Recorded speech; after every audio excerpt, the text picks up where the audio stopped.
Ladies and gentlemen, Exomène. Hi. It's the first time I will work with a Mac. I'm a more Linux musician, actually, so I hope it will be all right. No, because it's already switched to another slide. So I'm both a musician and a digital artist. Actually, that's music that made me start making digital art. But first thing first, yeah. A little bit taller. Thanks. But first thing first, I'll talk about music. Regarding music, I call myself a soundsmith because I'm most interested by the impression of materiality sound can give. When I make a new sound, it's because I want to turn a vision or a feeling into sounds. But the sound in itself, it's mostly about how sounds react to the others. I have the feeling I'm working sounds like a blacksmith does with metal, hammering, stretching, twisting sounds until they fit all together into a piece of music.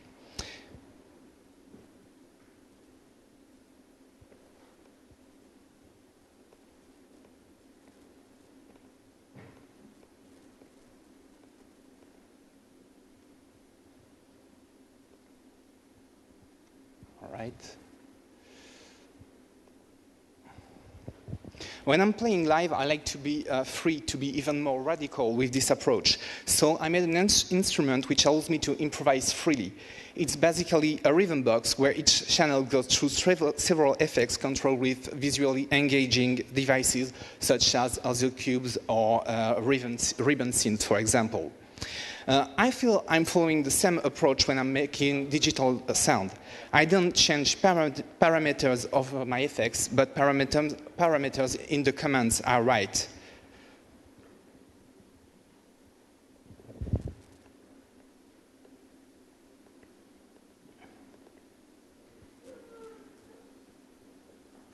So that's an example of one of the programs I use to make music.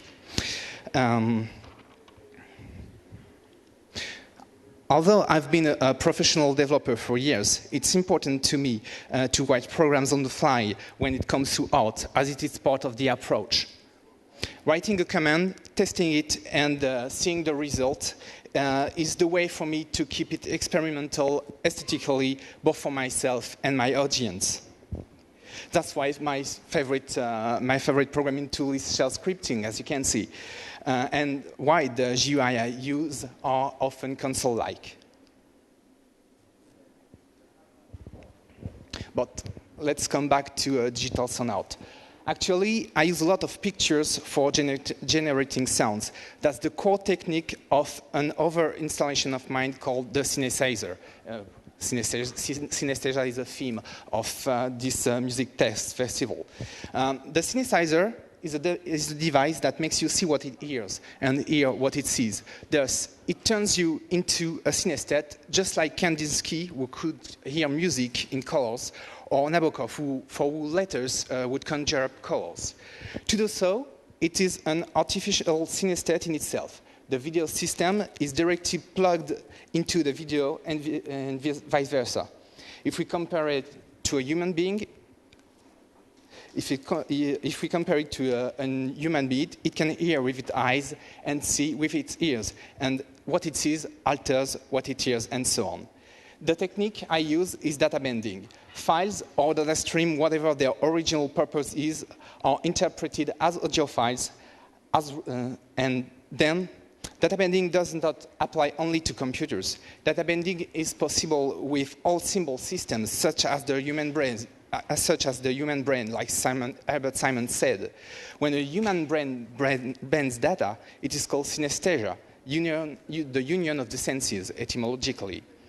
The Synæsizer is therefore an artificial synesthete. Its senses have been melted together, and it's the consequence of its primary function of generating synesthetic experience. Maybe I can show you something.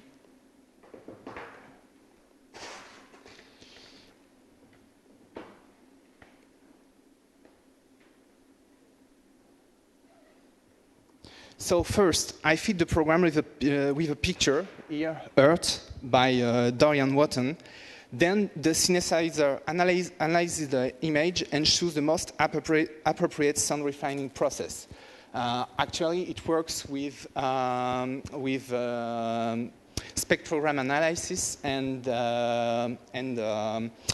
white noise, and I'll explain myself. The sounds, when you use image as raw data for sounds, it may seem really random. And then I use SOX, a very common program on the Linux platform, to refine sound using white noise, gray noise, and so on as imprint to cancel noise. And then I wrote a script that analyzes visually the spectrograms, and when the spectrograms looks right, when the balance between the colors in the spectrogram are even, then the synthesizer stops and sends the sound to a video synthesizer, which transforms the image thanks to the sounds it generated. Try to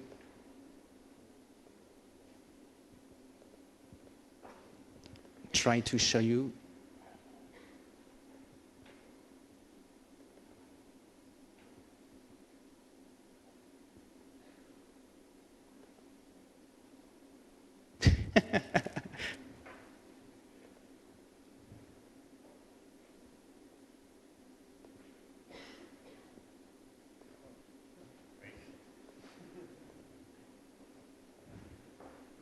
It's not my lucky day, actually. One of my classes.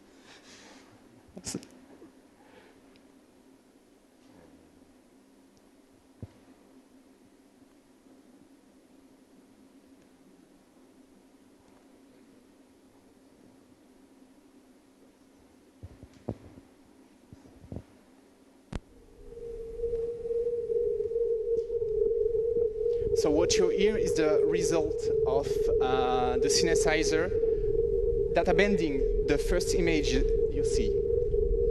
And then we use the sound with a video synthesizer to make the picture evolve, to make this kind of video you're seeing right now. We use all the parameters possible and randomly change from one to another.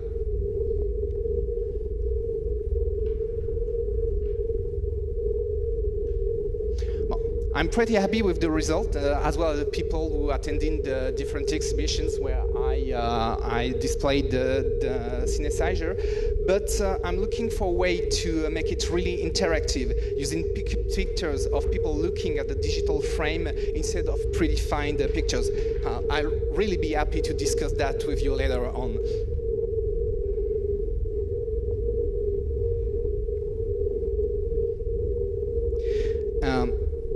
Since I'm a stage musician before playing with beats, engaging the audience is very important to me.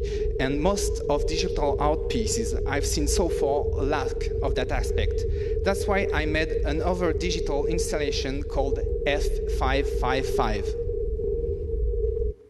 F555 is collaborative. I asked people to give me the old floppy disks they couldn't use anymore to turn them into short videos.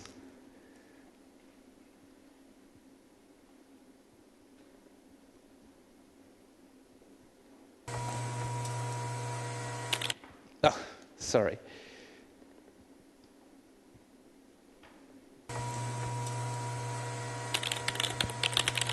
$555 means no one is allowed to modify. 555 means everyone has a right to read.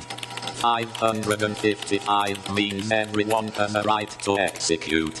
Thus, 555 means people are only allowed to consume. 555 means people can't do anything unless authorized. 555 means people's sole purpose is to gorge themselves. This is not science fiction. Can you still use the files you made 10 years ago? Can you still use your floppy disks? The movie you are about to see was made out of the data found on 555 floppy disks. Unfortunately, that was not Stephen Hawking you were hearing. It was just a synthesizer again. The floppy disk is a strong symbol of the obsolescence of the media. Many of us still have some disks somewhere, but who can use the files recorded on them? Even if you have a floppy disk drive, the data formats on the disk are probably not supported anymore. Therefore, your data are dead. F555 wants to bring your data back to life, even if the data has lost its meaning because it can't be interpreted the right way anymore. Its structure, its very essence, can still be interpreted, or more precisely, misinterpreted in a creative way. That's what I tried to do with F555.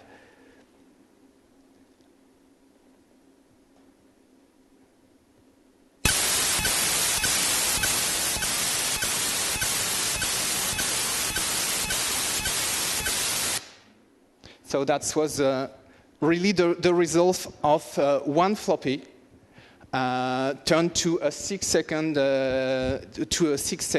video. The main technique that underlies F555 is, again, data bending. It's like altering the semantics of the signs constitutive of the data. Basically, a file is a sequence of symbols which renders the document the user wants. But when you change the interpretation, the document rendered can be totally different, as you could see there.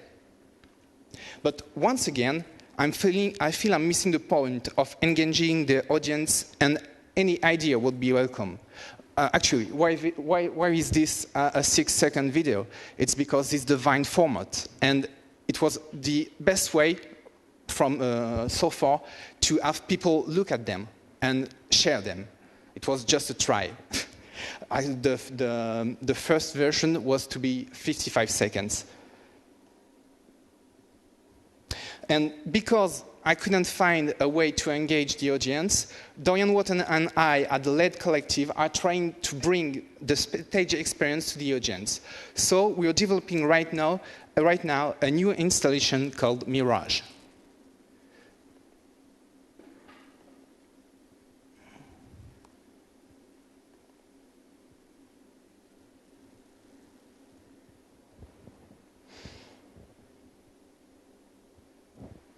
One of the main approaches of LED is the diversion of objects and things from the purpose for which they were designed, and so to divert preconceptions. We see ourselves as hackers in the first sense, and besides hacking, each member of the group is working individually on confusion, mental disorder, and its manifestations. About Mirage. We live in a highly connected world where the border between the real and the virtual is becoming broad. Our new universe is impalpable, intangible, immaterial, and volatile. All physical boundaries are shattered. What happens when, in a room, a real body and its digital versions mingle? That's why we try to see with Mirage.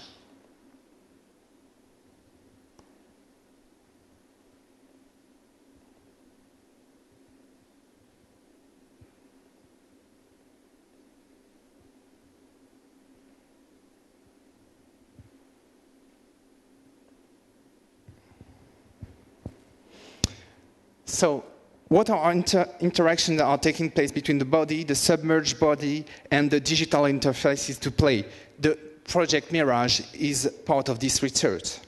The installation questioned by its immersive and interactive scenography are relationship to the body and its environment. The image and sounds evolve according to the viewer's journey into the installation. Mirage placed the participant in an active and central position.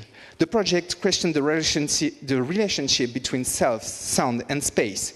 Therefore, this is a creation seeking to erase the line between, on the one hand, the virtual and the real space, and on the other end, the formal categorization, artists versus spectators, because the work lies mainly in the relationship it creates between the viewer and himself.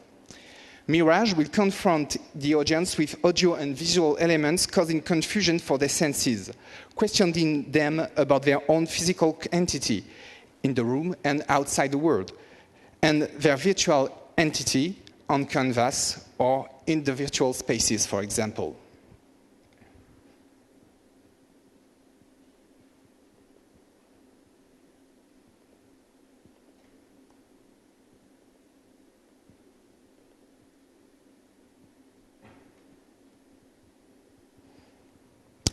The exact structure of Mirage is likely to evolve to adapt to the venue and to the feedback we'll receive. But it consists mainly in a black box with several one-way mirrors hanging from the ceiling. Cameras will detect the movement of the participants entering the room, and their movements will be scanned and processed both visually and sonically, and then project and mapped on several surfaces, including the one-way mirrors. The nature of the movement affects the mix, which can consist of, for example, because we are at a very early stage of development of these species, deformation of the silhouette, mixture with abstract visual elements, and every idea we will have until it's done. These processed recordings are mixed directly and projected. The movement of the participants in the room thus influence the projections. They also influence the soundscapes that surround the viewer. To enhance confusion of the participants with the concept of real versus virtual, but also to bring a new dimension in the spatialization of the black box, reflective spaces, including the one-way mirrors and audio spatialization, are arranged in the room. The spectators are thus immersed in a flow of image and sounds that make them face themselves in a reconfigured universe. As we are developing this installation right now, we need some funding to make it happen. That's why I displayed this image. So you can also help us by scanning this QR code or following the link, giving us money, or simply spreading the word. I hope I can see you in the near future for a life-size demo of Mirage. The first rendition is planned at the end of January at the 6B near Paris. Thanks for listening, and don't hesitate to ask for details or to give me feedback. Thank you very much, Exomène.